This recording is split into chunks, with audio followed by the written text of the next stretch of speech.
আমিও উঠা দেখি থাকে শাক পাচলিবিলাক সেইকাৰণে সিও এনেই জংঘল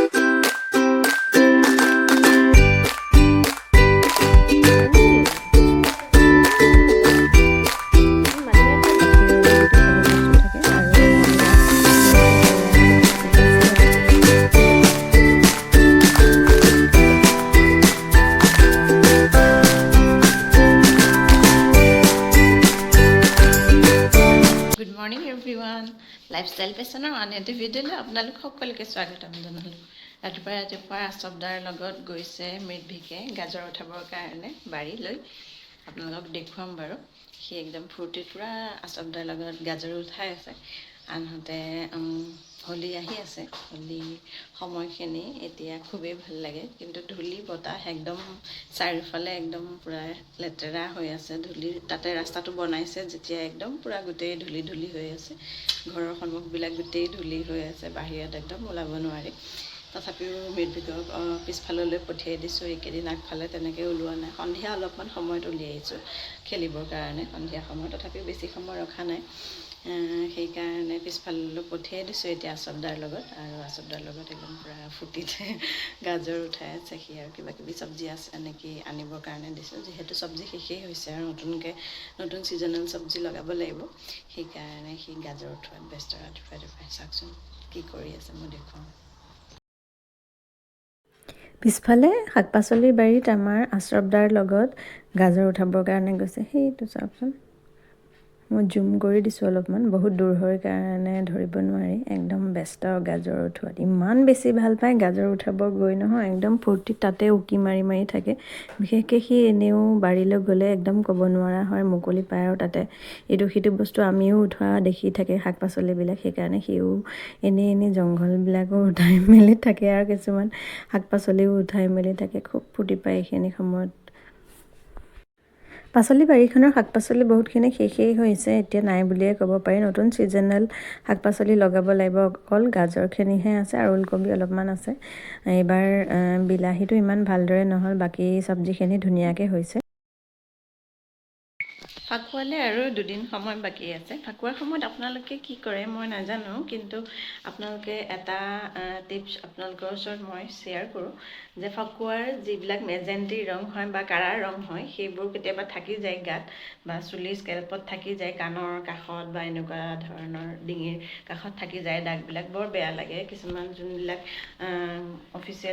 অফিচ কৰা বা ডিউটি কৰা মানুহসকল হয় বা স্কুল কলেজৰ ল'ৰা ছোৱালীসকল হয়, তেওঁলোকৰ থাকি গ'লে পিছদিনা বা তাৰ দুদিনমানলৈকে দাগটো থাকি গ'লে বহুত বেছি বেয়া লাগে। সেইকাৰণে আপোনালোকে এটা কাম কৰিব পাৰে, মই এটা দিহা সৰুকৈ দিওঁ।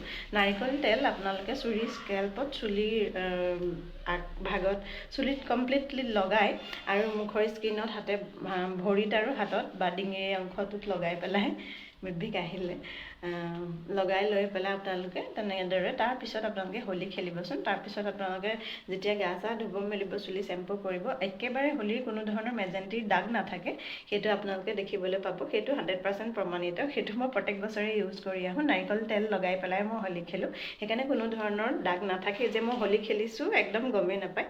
আপোনালোকে এইবাৰ এইটো টিপছ ইউজ কৰিবচোন। আপোনালোকে আৰু কমেণ্টত জনাব যে আপোনালোকৰ ৰঙৰ দাগ বা মেজেণ্টিৰ দাগ আছেনে নাই। সেইটো দুপৰীয়াৰ ভাত হৈ গ'ল। ইফালে আটা আৰু নাৰিকলৰ বিস্কুটৰ কাৰণে নাৰিকলখিনি মই গ্ৰাইণ্ড কৰি ৰাখি দিওঁ। এয়া মৃদভিকৰ কাৰণে মই নাৰিকল আৰু আটাৰ বিস্কুট মই ঘৰতে বনাওঁ। আনহাতে মই ৰেচিপি এটা আপোনালোকক কৈছিলোঁ শ্বেয়াৰ কৰিম বুলি, সেইটো হ'ল গাজৰৰ এটা ডেজাৰ্ট হয়। এয়া ঘৰৰে গাজৰ হয়। গাজৰবিলাক ইমান ধুনীয়া হৈছে নহয়, খাবলৈও বহুত মিঠা। আৰু এইখিনি মই ডেজাৰ্টৰ কাৰণে ৰেডি কৰি থৈছোঁ, কাটি মেলি চাফা কৰি ধুই। এইখিনি মই ৰাতিৰ ভাগত সন্ধিয়াৰ সময়ত বনাম। যিহেতু ৰাতি ৰুটিয়ে খোৱা হয়, সন্ধিয়াৰ সময়ত অলপমান বনাম আৰু ৰুটি আৰু মাংস বনাম। সেইকাৰণে টাক্স, তুমি পিতাৰ বেগটোৰ লগত কি কৰিছা? বেগ খুলিব পাৰিছা? সেইটো কি হয় টাক্স? বেগ। বেগত কি থবা তুমি? মানি থবা। মানি এটা দি দিম দেই, টাক্সে বেগত থৈ দিব দেই।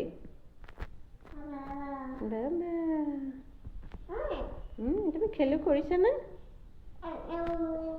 তুমিতো এতিয়া কিন্তু গিগি অকণ খাব লাগিব এতিয়া গিগি অকণ খাব লাগিব মই তোমাৰ কাৰণে ধুনু ধুনু বিস্কুট বনাই থৈছোঁ বিস্কুটৰ লগত মোক গিগি খাই দিব লাগিব গিগি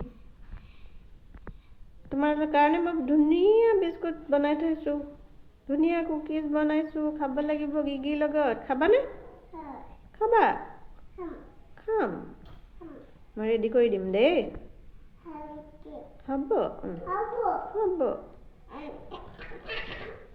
বাবা ক্লেপ ক্লেপ বাবা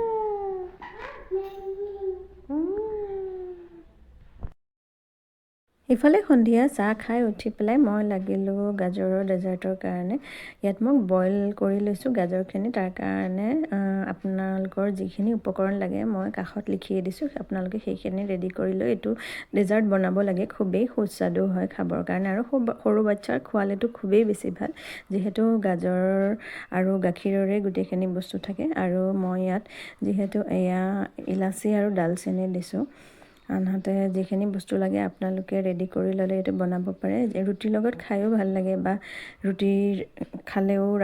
ৰুটি বা মাংস খালেও ছাইডত অলপমান মিঠা জাতীয় কিবা এটা খাই ভাল লাগে এনেদৰে আপোনালোকে এবাৰ ট্ৰাই কৰিবচোন এইটো মাৰ ৰেচিপি আছিল মায়ে খুব বনাইছিল আৰু ময়ো খুব ভাল পাওঁ মিঠবিকে খাবৰ কাৰণে তাৰ কাৰণে মই ছেপাৰেটকৈ চেনি নিদিয়াকৈ ৰাখি দিম মই তাৰ কাৰণে খেজুৰ আৰু গুড়ে ব্যৱহাৰ কৰিম সেইকাৰণে তাৰ কাৰণে মই ছেপাৰেটকৈ ৰাখিম আৰু আমাৰ কাৰণে বেলেগে বনাম সকলোখিনি বস্তু দি লৈ এতিয়া প্ৰায়খিনি ৰেডি হৈছেগৈ আৰু অলপমান ভাজি গাখীৰটো অলপমান শুহি লোৱাৰ পাছতেই ৰেডি হৈ যাব মই মিঠবিকৰ কাৰণে বেলেগে অলপমান ৰাখি দিম খেজুৰ আৰু গুড় দি পেলাই তাৰপিছত আমাৰখিনি মই ৰেডি কৰি ৰাখিম